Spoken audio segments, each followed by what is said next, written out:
Welcome back to the NIL Podcast, Name, Image, and Legends. I'm your host, Jermaine Dixon. Here with my brothers, Gary McGee, LaVance Fields. And today we got a special guest today, a Butler's legend, Matt Howard. If you know college basketball, then you already know what his name means. He was a major piece of those Butler teams that made it to back-to-back national championship game runs and helped build one of the great underdog stories in college basketball. Matt, thanks for coming on with us. We appreciate you, man. Yeah, I appreciate you asking. I'm surprised I'm allowed on this podcast, to be honest. No. You definitely love it. Is it because your battles with Gary? Because outside of that, you're a legend. Yeah, we had some good battles through the years for sure. But yeah, it was more. I'll just tell you, I saw Brad Wanamaker. Man, when was it? Like 2019. So we played too overseas, played against each other. But I saw him when he was with the Celtics, and I was spending some time out there with Coach Stevens, and yeah, he still was. How can I say it nicely? He's still not very happy about what happened. Right, and rightfully so. Rightfully so. Oh, you know we get into that. We definitely gonna get to that, but for starters, take us back to the beginning. When did basketball become serious for you? Yeah, that's a good question. I don't know. I don't know that it was ever really, really serious, maybe until middle school or late middle school. I started playing when I was 12, local rec, and then started getting into middle school, or high school, or middle school. Had a town team, and they put a team together, and I started playing a little bit. I don't think I ever. I don't know if you remember, Garrett. I don't remember if we ever played until high school, but we were in the same conference. So I had to go up against them every single year. And then was it SYF? Is that who you were playing with? Yes. Yeah. So we had some good AU battles with SYF, and um, that was probably when it got serious. But I was from a big family. We didn't play a ton of organized sports, and so like I just felt lucky to be able to play and have the chance to compete.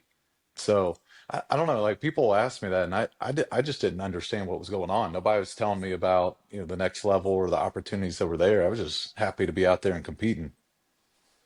Yeah, I remember that first time we matched up freshman year in high school.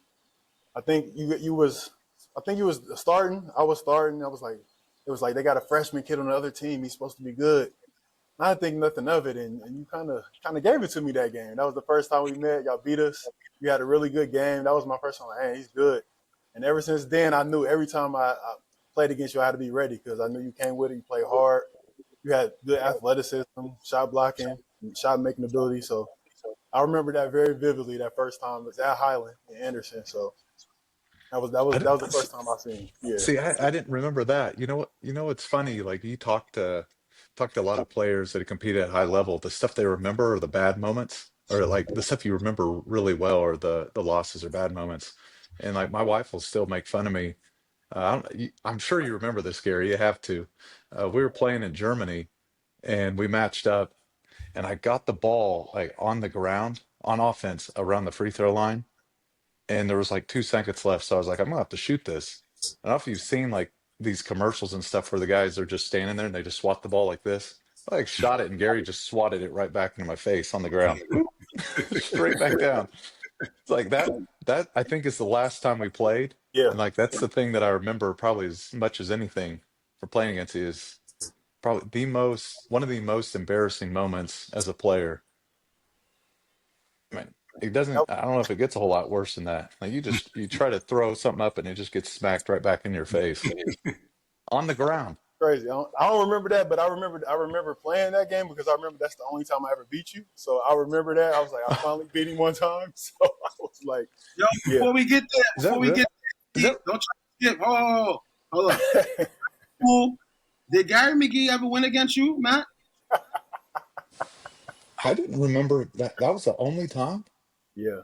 Your teams in high school was way. I mean, y'all was competing for No, no, no, semi-states no. and states. My team we wasn't competing for that. We was Matt, there. Never won.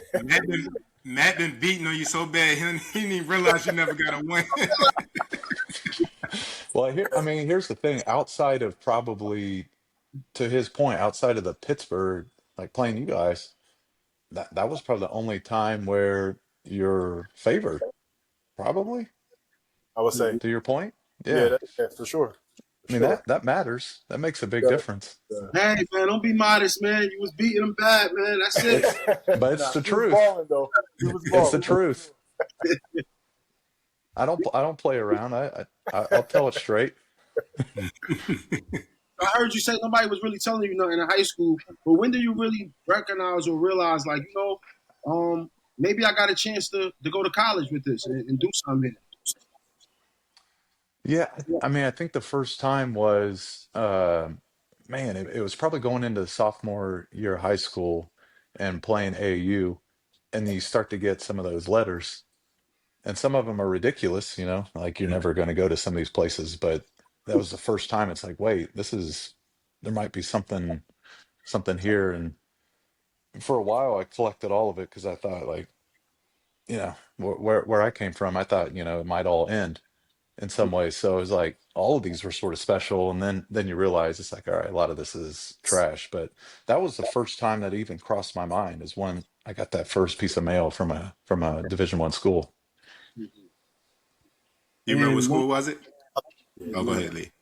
I just wanted to ask one question again. Who was like the first player in college when did you start watching college basketball early? Who was the first player you remember? Just one player, like watching college. Yeah, I don't remember college as much. I mean, I grew up watching the Pacers, like, so you saw all the Pacers players. Reggie was a legend. I mean, I obviously didn't play anything like him, but they had Dale Davis. I remember loving Dale Davis. It was like that was my guy. He's so tough. Nobody was coming into his space, and he was going to set the tone for a team like that. That was sort of my guy, that I like to emulate after. And then collegiately, I didn't really pay attention. I didn't even think about Butler until I started getting mail from him. I really didn't hardly even know they existed, which is wild. Being in Indiana. Um, but yeah, it was probably a lot more NBA focused, because that's what you had access to, what you saw. I mean, it's wild. You think about now, like the access that these kids have to everything instantaneously. I mean, you had to work a little bit to watch a game back in Mm-hmm. the mid 2000s. Definitely. Hey, I wanted to go back. You said you said you had a big family, and you also said where you came from. You didn't see this. You didn't see your career going the way that it went. What you mean by that? Where you came from? Like how was your upbringing?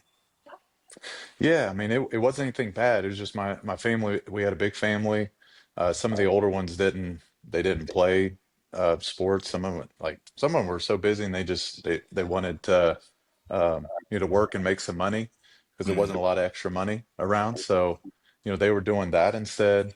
And so it was sort of a unique case. Like, if you had big families or came from any situation like that, you know how it is. Like, the older ones will tell you, you had it way better than we did, Mm-hmm. and you had everything and we didn't have anything. And there was a little bit of truth to that. But I don't take it lightly that I was given opportunity that some of them didn't have. But to your point and question, like, because of that, I didn't have anybody talking to me about, like, here's what opportunities might be like.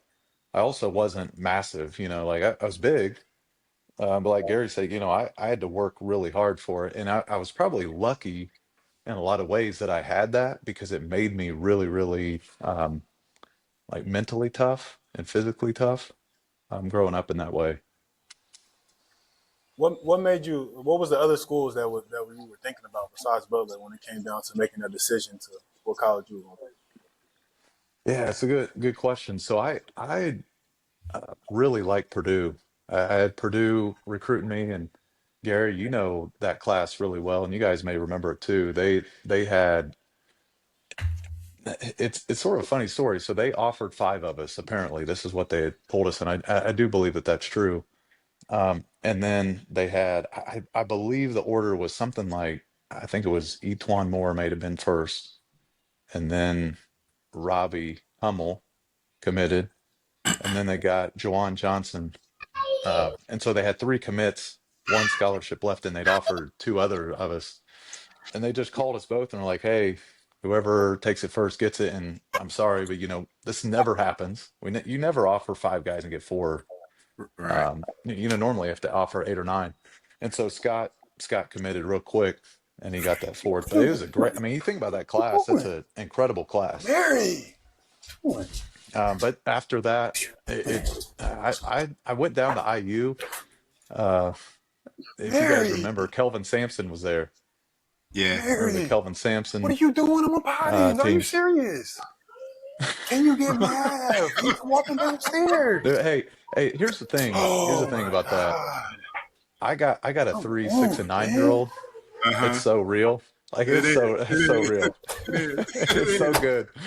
It's so good. I love it. I love it though. Like I love being a dad. I love fatherhood. All that stuff. Yo, No, it's the best. I got 4 of them, but guy, he's hot. Guys, he's got his mic off. Hot. Hey,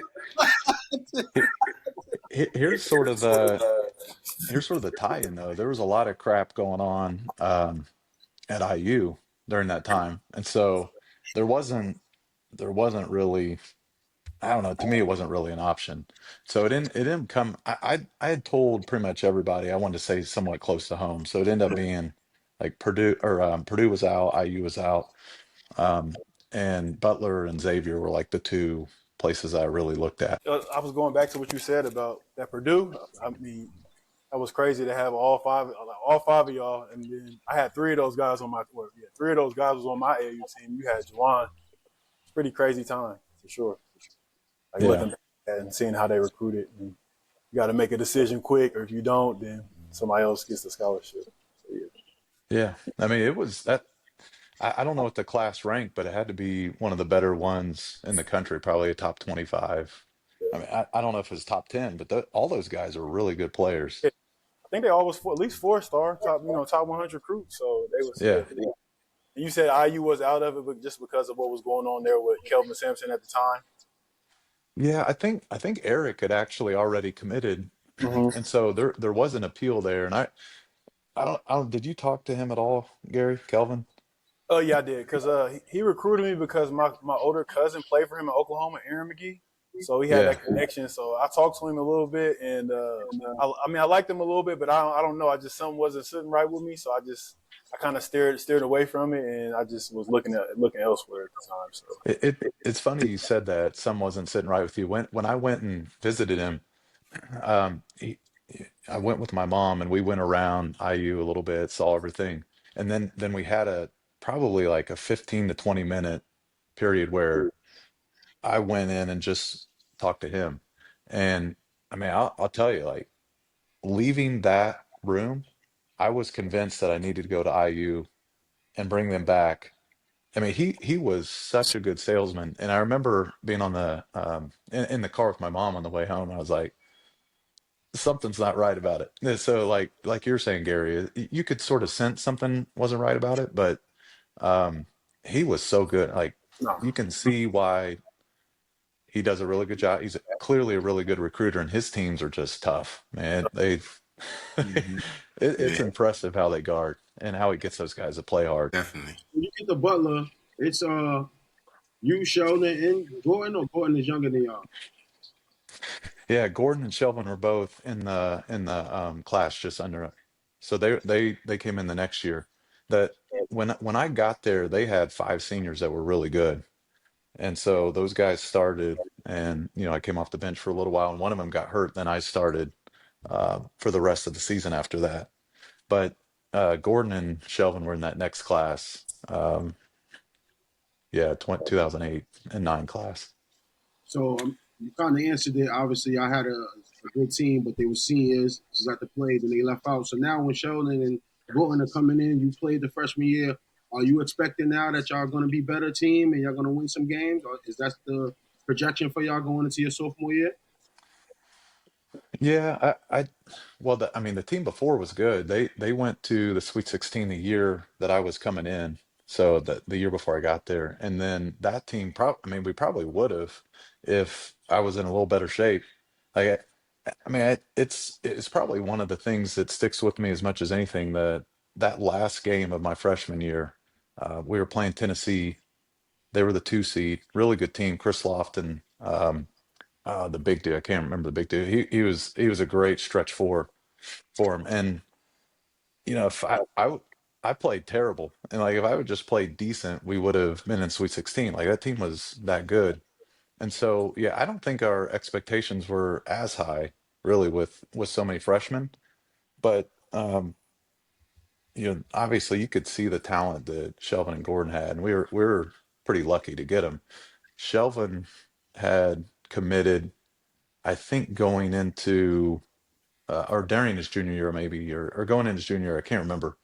And then he really got hot, and Louisville started talking to him, Kentucky started talking to him, and he stuck with his commitment, which was sort of impressive. And then Gordon, he was 6 foot, I think, going into his sophomore year, and was playing tennis. So instead of playing like AU, he was playing tennis a lot, and so teams didn't see him. Mm. And so we got really lucky to get both of those guys, and those are program changers when you get guys at that level. But I think to answer your question, I think going in that first year, we didn't have, I don't know that we had an expectation to be great, um, because we were so young. And then we did. I mean, I think we achieved what we sort of thought we would. We made the tournament and lost in the first round. Marcus Thornton gave us 30, and it was over quick. I don't know if you remember Marcus. He LSU, could was it fill it I up. LSU? remember Marcus Thornton. I think I remember that game Yeah. actually. He's good. And here's the thing. We probably were lucky because if we won, we would have played Tyler Hansbrough, Lawson, all those guys, and it would not have been a good game. we we were way too young. We were not ready to play a team like that. And they just blitzed everybody. I think LSU might have been their closest game in that tournament. Mm-hmm. So it might have been good for us to not get embarrassed like that by UNC. I forget the I guard that wanna. beat before that was from Philly that went to Butler. I think his name is Mike. I forget his last name. Green. Mike Mike Green, Green. yep. There you go, Mike Green. He was so good. He Yeah, was Mike good. Green I mean, stuff. if Mike could have been like 6'3", a little bit taller, and if God would have given him a little bit more uh, athleticism from like just a leaping ability, he would have been in the league. No question in my Dom- mind. The guy he he was dominated so good. overseas. He dominated He was so overseas. good. Yeah. Yeah. Yeah. Yeah, he was good overseas. Um. Did you play him over there, Yeah, I played against Jermaine? him. I played against him in Greece. I Oh didn't play yeah. against Okay. him. I just from watching, and seeing him. Yeah. He was so smart. Like Mm-hmm. the stuff he would do and just toy with guys was impressive. And I remember he hopefully he doesn't mind me saying this. Like he get frustrated with me because as a freshman, one of my favorite things to do was get a nice dump off from him and miss the layup and then tip it in. He's like, "Hey, you can't be doing that. Hey, I that's need my revenge. That's assist. It's revenge. like I need my assist." Yeah. Yeah, Hey, that's all I'm that's our talking. point guard. That's what he'll tell us. I need my dimes. But I mean, but he wasn't wrong. Like Yeah. all these teams, a lot of them are just looking at the assist number. Some of them Mm-hmm. aren't really watching that much, and he probably should have had one or two more if he had a better big guy make the first layup. Hey, I wanted to go back. I know we got into you playing, but what was it about Butler that I'm gonna ask you two questions. What was it about Butler that made you feel like that was the right place? And what was your biggest adjustment for you once you got to that level? Yeah, I mean, it was yeah, a couple things, but with Butler, I went because I one of my weaknesses probably is that would overthink things a lot. Like I'm sort of an analytical person, so I think a lot. And so I went to both places a lot. I wanted to have a really solid feeling on it. And so, I mean, it might sound a little crazy or too simple, but it just felt better. I like the feeling of being around the guys. I went and played open gym 2 or 3 times with both, and I just liked the way that they interacted. It felt better around that group of guys. So I realized I was going to be spending most of my time with them. That's what I wanted. Mm-hmm. So it was as simple as that. And then the adjustments is probably just the speed of the game. I mean, Gary knows where I was playing, there was a lot of farmers, and farmers don't move very fast. They're big boys, but they don't move very fast. The college game, things are moving real fast. Mm-hmm. And then the other thing, it's sort of wild thinking back on it. None of the coaches I had really worked with me on like handling the ball. So even something like a dribble handoff is like, wait, everybody just told me to run to the rim. And now it's like you can't just run to the rim anymore. You need to be able to do other stuff. And the hardest thing, we hard hedged. I'd never done a hard hedge in my life. I didn't know what that was. Like, what are we talking about? I got a guard all the way out there. Like all of those things were huge adjustments for me. Yeah. Yeah, that's how it is, man. That's the same thing for me with the hard hedging. That was an adjustment, man. I got the fit, Yeah. having the hard hedge on these guys all the way out from the basket. I'm used to being in the drop. Hey Gary, how many teams do you see hard hedge today? Not many. Not many. Not many. Not many at all. UConn actually was hard hedging. We was like, look at them. They doing that. was. Yeah, that's UConn, one of the few, though. It's very few. Very few. For sure. It's too much. I was going to say, Matt, for sure. What I was going to say, Matt, I was going to say, going into your junior year, did y'all have a feeling at the beginning of the season that there could be a special team like that year? Yeah, well, in hindsight, it's easier to say, but there were a couple things. Like going into that summer, Gordon and Shelvin had both played with the USA team, and Gordon actually, like, he came back and it just like he was taking it to the next level. Yeah, he was different. That's a really good way of putting it. And you could see some of that progression going into or throughout that sophomore year or my sophomore year, his freshman year, but like that next year he was different. And even through that summer. And then we were lucky enough to take the international trip that summer. It was like probably perfect timing.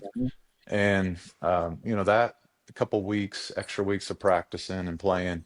And he went, you guys probably remember Tabo Cephalosha, who Mm-hmm. he was Swiss national team. We went over and played them, and he went like head to head with him and did pretty well.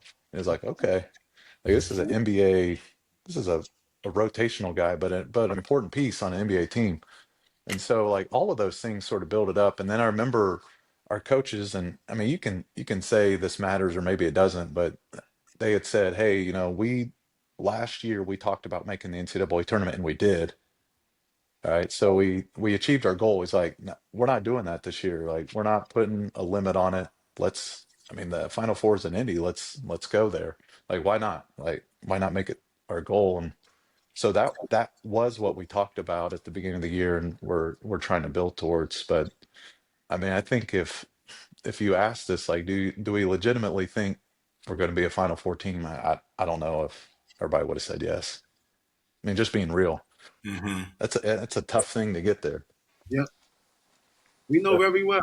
And we never and we never been, obviously. So all that would be new. Yeah, having it back in Indy, that had to be a great goal to have, to get back home. So that's probably gave a little extra motivation. A little bit extra, but I mean, regardless, Yeah. you want to get there. But it was. I think that was part of the messaging too that they wanted to imply. It's like, hey, it's right here. Mm-hmm. How important was the chemistry between obviously the whole team, but between you, Gordon, and Mac? Because I assume going into your junior year that y'all were the three main guys. that year, correct? So how was Yeah, it I'd say with that. college industry? Yeah, I mean, I was able to have a really good sophomore year and had, I mean, I wouldn't have been in the Big East, but I was player of the league or player of the year in our league. And so like coming off of that, I mean, I knew watching Gordon is like Mm-hmm. it's not going to be my team. Like this isn't my team anymore, really. It is from maybe from some form of leadership standpoint, but Mm-hmm. things need to go through this guy now. And the thing about Gordon, I mean, we would have to tell him to shoot more.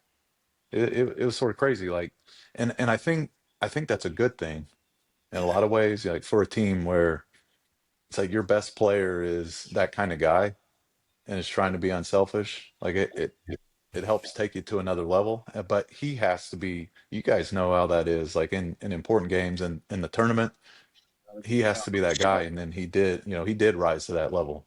He sort of carried us. Mm-hmm. I know exactly what you mean. We looked to Levance for that, and he definitely carried us along. He didn't finish the job, but he definitely he did good for us. He was doing so So That's wrong. That's wrong. good. That's wrong. because they like to blame me for our loss in the Elite Eight game, so I gotta throw some shots at him. Um, Hey, so but here's the thing though. You guys know like how fine the margins are. That's probably what hit me as much, like reflecting back on it and then playing professionally and just having more games. It's like the first, this is what's wild. The first run that we made, so that year, outside of the first game, so we beat UTEP sort of easily. We were down at the at some point under 4 minutes in every single one of those games.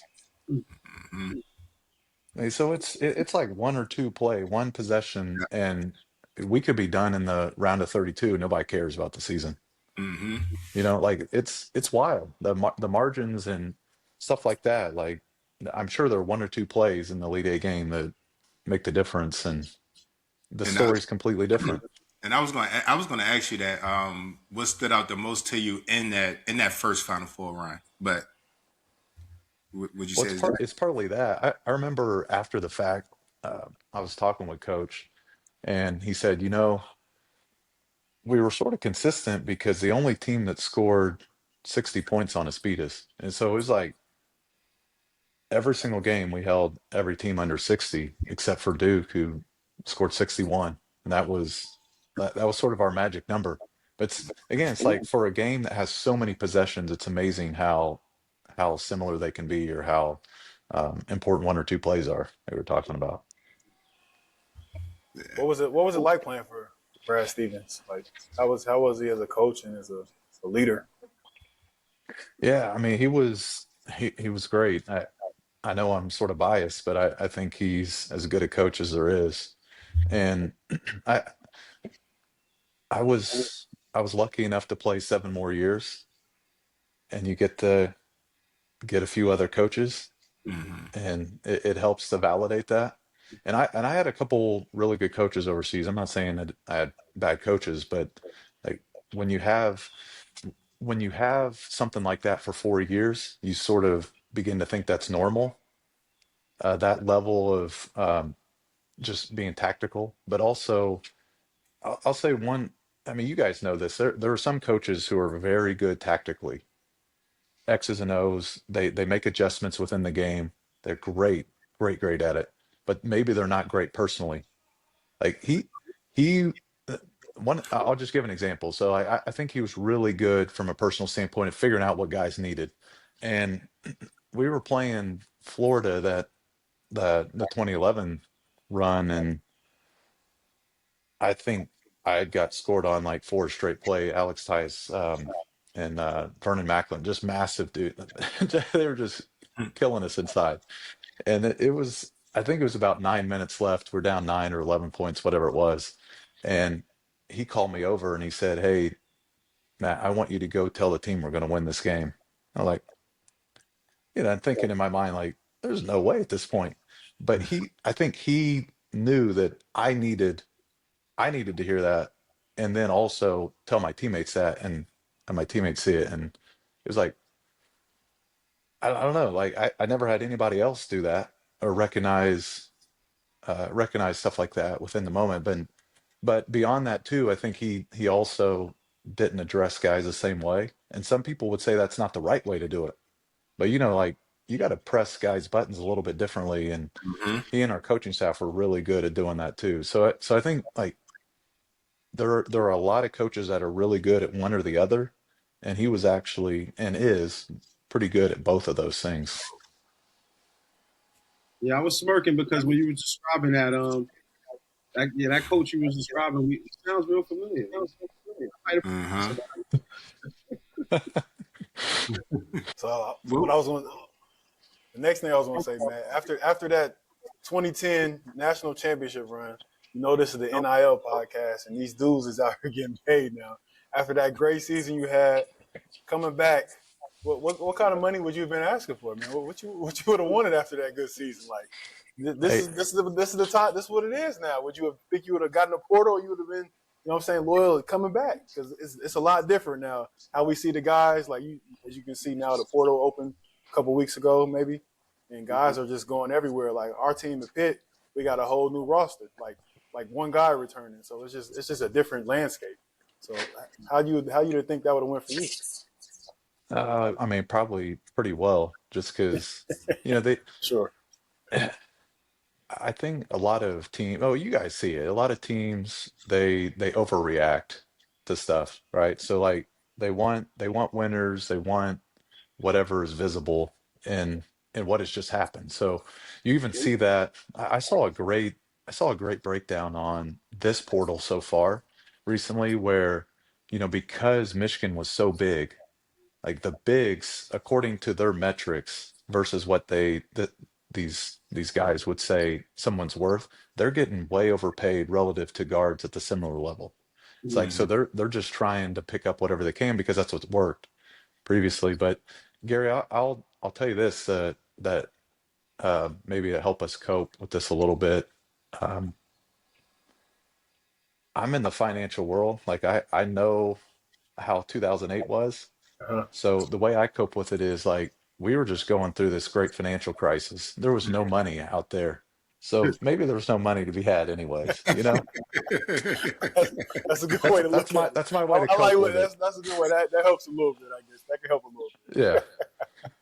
They had something though. They definitely Oh, had something for us. oh no, 100%. Part of the problem that we're dealing with is one is the biggest is growth of the game, the Mm-hmm. TV money, all that is just insane now. But part of it is if you go back and look, like if you guys follow stock market or just any of that in general, like if you look at the wealth that's been created since 2009 is insane. Like it is insane. So there is a lot of money being thrown around at this, and like these billionaires that are just funding a team in our league in the Big East at St. John's. Like one dude apparently is funding that team, Mm-hmm. and they went from middle of the pack maybe to the league champ this year Yeah. because of one. Like obviously Patino's a great coach, but if he has the money of Butler last year, he's not winning the league. Right. No chance. It's wild. Like just the money out there is insane, Yeah. and good for those guys. I mean, it's Of course. they But, don't even realize how lucky they are to be playing right now. Yeah. I love They have but no idea. they I are I think know I blessed sound, for sure. I know Levance. I know I sound really old saying that, but you're it's right. just the reality. Like you sound like one of those old guys just complain about this is how it used to be. You sound like me. Here's the back. Here is the back. But I that's gotta what be. we said though. We always said we want them to get what we didn't have. This is moving the game forward. But we would like some back pay. But Matt, Hey, uh, Ed O'Bannon screwed us with all that. He got that yeah, money, and now that's Got all that over. little check. That's all. That's right. That's right. That's hey, exactly it. you built your reputation as a winner, a tough player, somebody who always made an impact. How would you describe your game in college or overall, just period? Yeah, yeah. I mean, It's funny you said that. I remember I was playing a guy overseas, and he was more talented than I, certainly. Um, but our team was second in the league. His was like 15th, and he was like trash talking me, and very few guys did, which sort of surprised me. But he was like, "Man, you're trash," and I was like, "Yeah, my team's winning." It's like, you know, it's like what do you say to that? And so like I've been fortunate that I was fortunate to be on really good teams, certainly, and that helps. But also just, there is a way to win. There's a way to win games and play a certain way that helps you to win. And that was my MO. I remember from like when I was real young, my brother was a maniac. I'm telling you, like my oldest brother, he was insanely competitive, and you didn't win anything against him ever. And so like that built this. I didn't really love winning. I don't know how you guys approach it, but I didn't really love winning. I just hated to lose. I would do anything not to lose, and not to let like my teammate down or whatever. But I did not want to lose more than I wanted to win. And so like my MO going into a season or anything was like, I'm going to be the best, in the best shape of anybody on this court, so that I know I can play as hard as anybody on this court. And if I get to play close to 40 minutes, I'm going to wear the other person out. Like that was my thing. And it's not, what's crazy is it's not really who I am as a person. Like, and outside of the court, I'm not like supercharged person or anything like that. Like, I'm a little bit competitive, but like getting between the lines, that was just it. Like, I just want to do whatever it took to win. And I was going to play as hard as I could. And some of it was, and is, a little bit crazy. Like, I've watched some of the stuff. I'm like, why am I doing that? It's like you sort of lose yourself a little bit when you get in between the lines. So after your junior year run, making the championship game, your senior year, you have career highs of 16 points and 7 rebounds. Did you know, was your confidence just through the roof of expecting, like, we know we're going back to this championship game in the Final Four, like coming into that last year for you? Or no, not again? No, no. Well, I mean, here's the thing. We weren't that good for a really long stretch, and at one point we were 6-5 in the Horizon League. In the Horizon League, Yeah, when they put like bad losses up on the resumes, there ain't anybody who had one as bad as us we that understand. is on the bubble. And so like I think it was like 9 straight that we ended up winning after that loss, um, to win our conference tournament. But if we didn't win that, we probably wouldn't have been in. But a lot of it was just getting hot at the right time, gaining some confidence, and then part of it, Shelvin had been dealing with like cramps throughout the season, and it was like a chronic thing where he would get it, and we didn't have that much scoring if he wasn't playing. And so it was a huge deal for us. He sort of got healthy, figured out that cramps thing, and we had to have it. Like we were talking about earlier, like if you're going to win in the tournament, you got to have somebody carry you. It wasn't going to be me. Like I could score, but not at that level. Not someone who's going to make sure you win, the really tough games, and the games where you got to have somebody get you a bucket. So no, no, we were this close to not even being in the tournament. and and with that said, to that point, when y'all played Pitt, uh, 71-70 wins, close game. Shelvin Mack went crazy. I think, Crazy. yeah, he had That's 30. impressive. They say, yeah, he led the charge for y'all. What do you remember most about that game? And we got a lot of questions about that game, so we Th- gonna get to it. But There's, what do you remember most about that game? I mean, just because of everything that happened at the end, there's not much that I really remember except that. Like, it's been replayed so many times, so many people have talked about and asked about it, that's what I remember. And I sort of feel bad for Sheldon, because that's what people remember too about his game. The foul that he had right at the end. It's like this, and we appreciate Gilbert not making both free throws, because if he did, like, that's what everyone would only remember. Yeah. for Shell about that game. It's like you just made the worst foul ever to lose a game. Hey. But that's it. Like that last 2 seconds or whatever. And I mean I told one of my favorite guys from that team, Shelvin or Sean Bean's aunt. He made a great play to get us the game, what should have been the game winning shot, or likely the game winning shot with like 2 seconds left. And nobody cared about that play. It's like, yeah, you make a great play like that to win a game. Mm-hmm. You want some recognition for it. Like literally nobody cared. No one. You talking about the drive, the dump off to Andrew Smith? Yeah, the drive dump off. Like that should have been what people were talking about. It was like great play. And also, why did he have the ball? It's like Shelvin with 30 points Right. and Sean's got it and makes a great play. It's like if you're one of the guys in that situation, you want a little bit somebody talking about it. There was nothing. Hey, you And also feel bad for Nasir, his name, right? nah, It's like, yeah, I mean here's the thing, like the longer I've played and then just watch games, even if you're rooting for a certain team, like you don't want somebody to have a play like that because that messes with you forever. Mhm. And even if he doesn't care that much about basketball, I'm sure he thinks about it a lot or people ask him about it. And that's awful. Like I can't imagine no, being in no, that you're right. situation. You're right. And before they jump in with a question, hold on, Lee. Hold on, Lee. Before they jump in with a question, you said you would felt bad for Shelvin Mack if if his college career ended like that. Well, Gil, the year before, no, 2 years before, he got laid up on by Scotty Reynolds, Scotty Reynolds to go game winning Oh elite, no. and then he missed the free throw to potentially win the game. I know that play. I know the play you're talking about. Yeah. I didn't know that was, but that's Oh, yeah, not that his. was- yeah. That's not his problem, is it?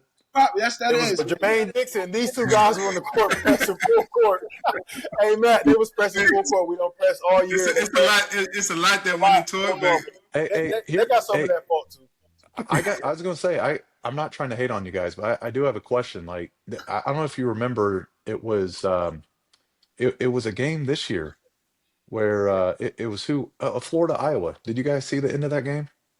Yeah. And they pressed to the three. So Three. yeah, but Florida like allowed the Iowa guy to get a full head of steam Mhm. going towards the basket, and then it was like a 2-on-1. It's like strategically I didn't understand that at all. I think that's sort of what you're referring to, but yeah. you can't. Hey, I don't think you guys can hate on Gilbert for that play.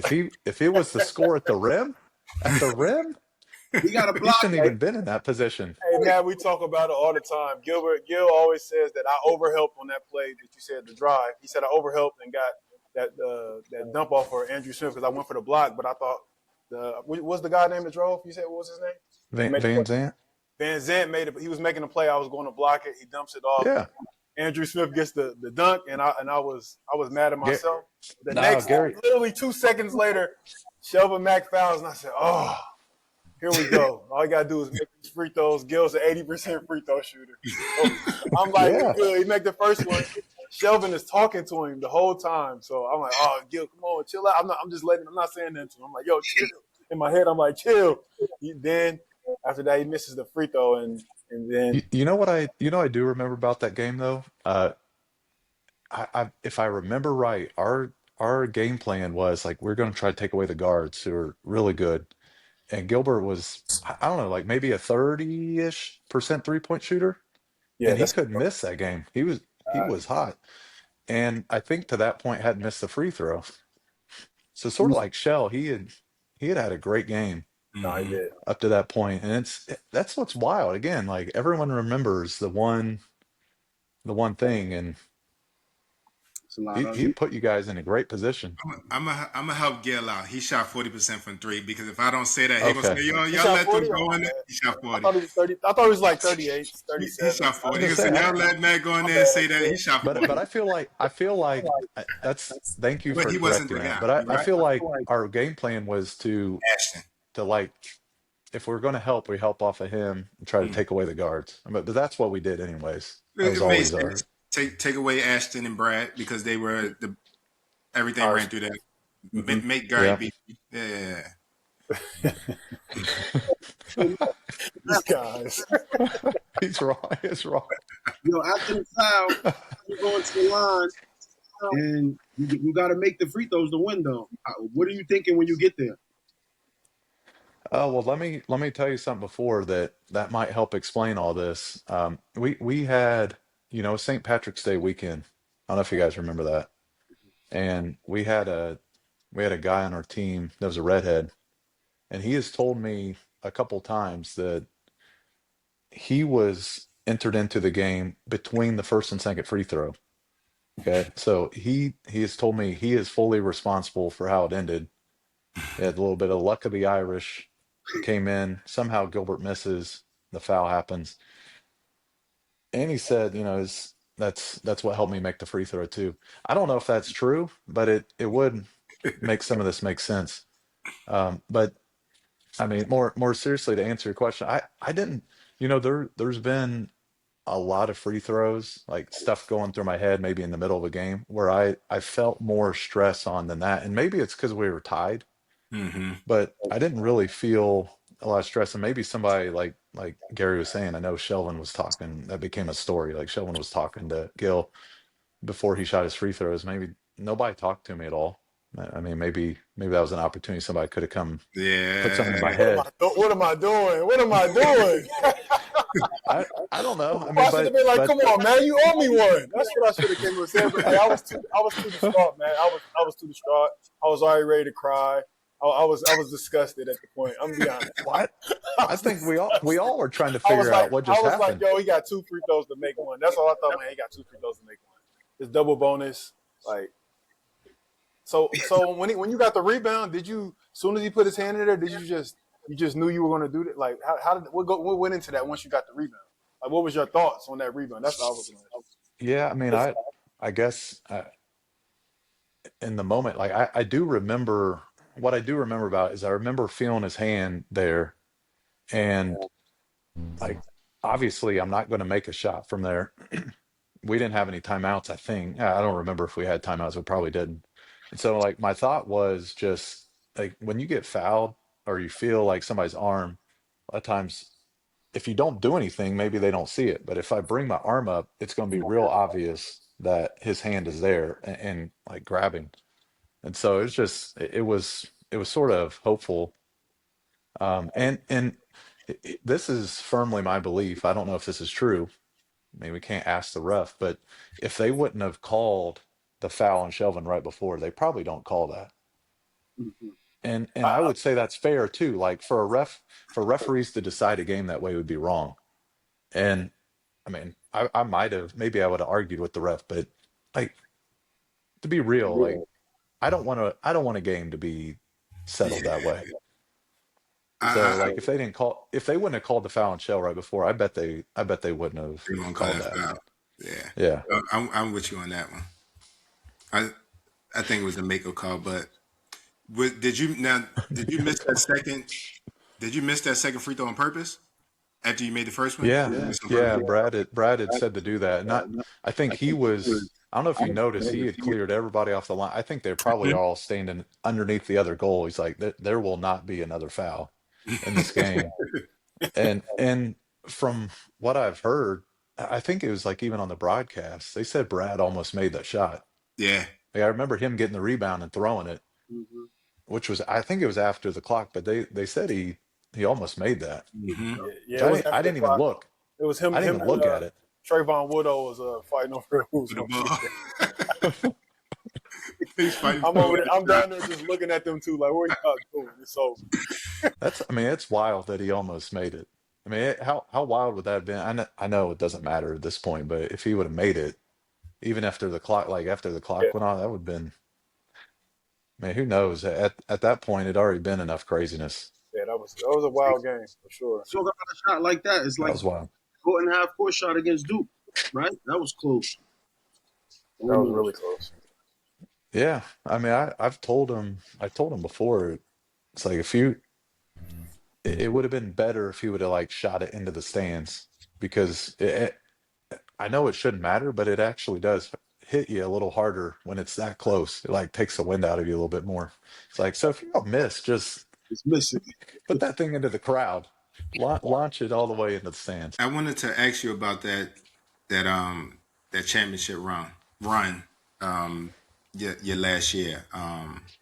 Because I know y'all played the first game. Y'all played Old Dominion, and it was a really good game. And I think y'all ended up winning by 1 or 2 points. And then you run into Pitt. Obviously, we talked about that. But then y'all played.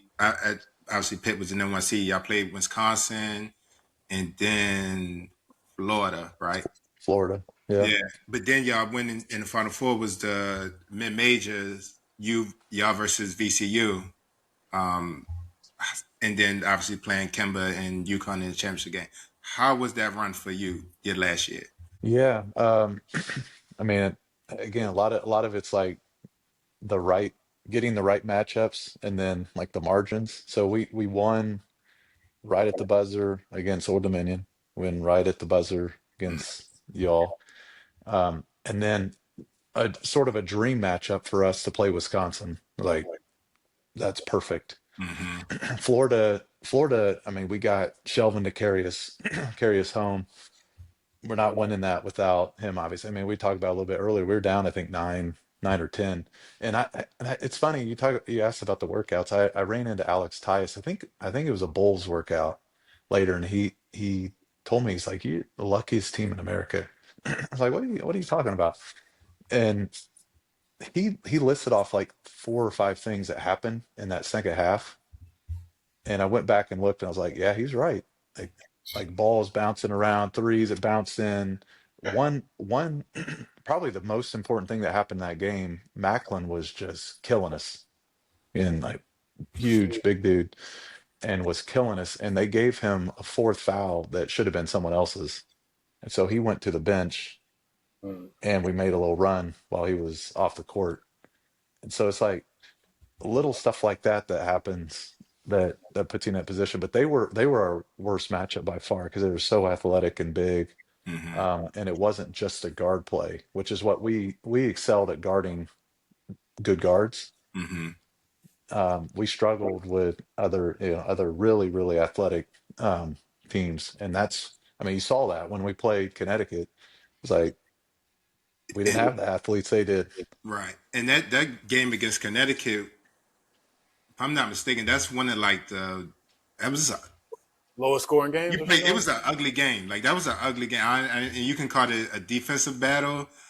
I need remembering again, like no one shot well. I think Kemba might have played the best, but it wasn't the prettiest. We made 3 2-point shots. 3 The 2-point whole shots. game. Yeah, The whole game. Wow. that's crazy. Yeah, I mean, I had a historically bad game. I think it was like 1 for 12 or 13. That was the first game where someone with like real length, Jeremy Lamb, I think, gave him some problems. So it was a guy with real length that could bother him, and then inside they're just huge, and very long and athletic that we didn't match up well with at all. But still, like, if you would have told me we held them to 50 points, which we would have, and probably less if we wouldn't have had to press them at the end of the game, Mm-hmm. would have held them under 50. Like, I would have been like 9 times out of 10, maybe 10 times out of 10, you win. But yeah, we will forever hold the record for the worst field goal percentage in a final. I can't imagine anyone does worse. Fine Well, field goal imagine. percentage or just for y'all team? I think we shot 19% I think for the game, that's crazy. and 3 2-pointers for the whole game. It 3 was unreal. crazy. That's I crazy. know we couldn't Couldn't throw nothing in there. couldn't do anything. I'm about to pull that because UConn didn't shoot great either. I want to say they shot 35% or something like that. Remember I think was the score Yeah. like 53-41 or something like that? Yeah, I think that's exactly what it was. We did everything that we wanted to do defensively. Mm-hmm. Execute a game plan perfectly. You just couldn't make it a shot. Could not make a shot. They shot 35%. They made 1 3, 1 for 11 from the 3. Yeah, Yes, that's what we wanted to do. UConn. Yeah. Wow. And difference is UConn made free throws. Y'all shot bad free throw line. Yeah, you shot 1 for 13. It's pretty good, isn't it, Jermaine? Hey, What's listen, I know Go ahead. I went out like that in my They I went can't out wait like to that put in my on this podcast. Yeah, tell them what you shot your scene. Go ahead, tell them what you shot I against went out my senior year. I shot 2010. 1 for 9. I went out the same way. It's not pretty. It's not. There's something about having double-digit misses, though. It takes it to the next level. At least he only missed 8. I'm just always like, how did I miss that many shots? Like, it's like, what went wrong that day? Like, it's no way. It's not even Oh possible. no, it's a combination of a lot of stuff. It's like one, we didn't have the same level of athletes. One, they Mhm. had a really good again, they had a really good matchup for Shelvin, and he was like our guy. Like if we couldn't score, he had to like go get one. Couldn't go get one against their length, and then like their length was bothering me too. Like obviously I missed everything except a three. I think my only make was a three. And then we just had a bunch of balls bouncing around. And you know, like once things get going that way, if you don't have someone who can go get you a bucket, which again, I wasn't just a bucket go getter. Shelvin was our guy. Like if no one if no one could get it, it had to be him. Mhm. And I'm not putting it on him because it's sort of unfair to do that to him, but it was it was just tough. They had a great matchup. They were a great match. They were a bad matchup for us. If, if you remember, what did Brad Stevens say to y'all, specifically you? Obviously, that being your last game uh, in the locker room. I don't, honestly, I don't even really remember. I remember apologizing to everybody because I did feel like that was on me. You know, when you're 1 for 13, you got to you got to be a little better than that. I mean, Mhm. you almost could just throw the ball up at the rim and make more shots than that. Just flipping it up, you know. So like I honestly I don't remember what he said. I think we were just all sort of shocked, you know, Yeah. more than anything. Yeah. So I want I to mean, ask you just set a record. You just set a record forever. let me It's ask you, tough. so when you talk about that game right there, who would you put that on? The coaches or yourself and your teammates? That game. Yes. Oh, that I think is on us. I mean, you've played with a lot of different coaches. There are some coaches that aren't great. Mhm. Let's be honest, but the players have to make shots. Thank you, Matt. Thank That's you. a fact. That's a fact. Matt, this is that stems from a whole thing, a whole conversation that we have all the time. Who takes the blame more in wins and losses. That this particular one that you're talking about, y'all shot 19%. Obviously, that's the players, but Yeah. overall, I say it's usually a 60. I usually give fault to the players 60%, and the coaches Yeah. say 40%. That's my split. These guys, on the other hand, are like 95 and 5% on the I'm coach. I'm like, 80. the I'm coach has 80 to take some 20. blame. I'm 80 to the players. Here's the thing. Like, if you've coached, which I've just coached like little kids, Mhm. you can put them in the right spots and Mhm. they miss the shots. It's like great. You can put them in the wrong spots and they still are going to get open. They'll figure out to get open shots. Mhm. You got to make the shots. I mean, I don't know. I think it's as simple as that. What were they going to do schematically to make? I mean, if you go back and watch the game, I would guess that you know half of the shots aren't like highly contested to where we were put in a terrible position. But I will always lean towards the players having the responsibility. 100%. Yeah. Not 100%. Thank you. Can't Come be on, 100. Can't not be 100%. 100%. Close Come to it. on. Close to it. Hey Close to man, it. you play Yeah. for Brad Stevens, man. I seen the plays he had y'all set up there. I went back and watched the game against y'all. The game against y'all. I think I watched it maybe a couple months ago, a little bit of it, and what he was doing on offense to get us to help and get y'all open shots and open things at the rim because we were hard hedging, and it was Yeah. quick passes to get you and Andrew Smith some dunks. That's coaching. So my thing is if you're able to get your players shots, like good shot profile, good shot attempts, and they miss, then that's on them. But if you're not getting your players good looks and they got to do everything to play one-on-one and do all this stuff, then you got to take some of the blame as a coach. You can't put them. You got to put them in a situation to be successful. You got to know your teams, your For players. sure. Here's the thing too about Coach though. Like he would take the blame after every game. And some of us, we'd played long enough for like stop. Like what he and I think he did that because he knew like our guys were accountable. So like we would put it back on ourselves and be like, no, it's not you. But I think he did that just because he knew that would bother us a little bit. I mean, you can't as a coach, if you don't have that type of team, you can't be doing that. And Right. but I also I hate the coaches today, and maybe that's how because all of them are on social media, like blasting their players. I mean, you've probably seen that in the last couple of years, blasting their players in the press conference. Like, Yeah. what are you doing? It's crazy now. I think that's a lot to do with these guys are getting paid now, so now they feel like they can For blast sure. media. It's a little different than when we was just on scholarship getting rent checks. So Hey, but here's the thing. I don't know how you guys feel about this, but I feel like it was wrong of people to really be overly critical of guys that were playing for free, like we were. But yeah, I mean, now that you're paying, I feel like if somebody's paying and they're paying, a lot of them are paying for you to make some money. Outside of being like really um, disrespectful, I feel like people should be able to say whatever they want. Yeah. If you're making money, you're a professional, you're an entertainer. I mean, that's what these guys are. They're entertainers. right. Well, But some Matt, people are way over the line. no, there's definitely coaches out there like that. Yeah. But Matt, appreciate you coming on, man. From battling you in high school and what you did at Butler, man. A lot of man, sure. Yeah. Appreciate you guys. Have a good one. Nah, Thanks. you didn't even let me close out right. Hold on, man. I ain't skipping. This is another episode of the NIL Podcast, Name, Image, and Legends. With our guest, Matt Howard, we appreciate you joining us. Thank you for sharing your story, your journey.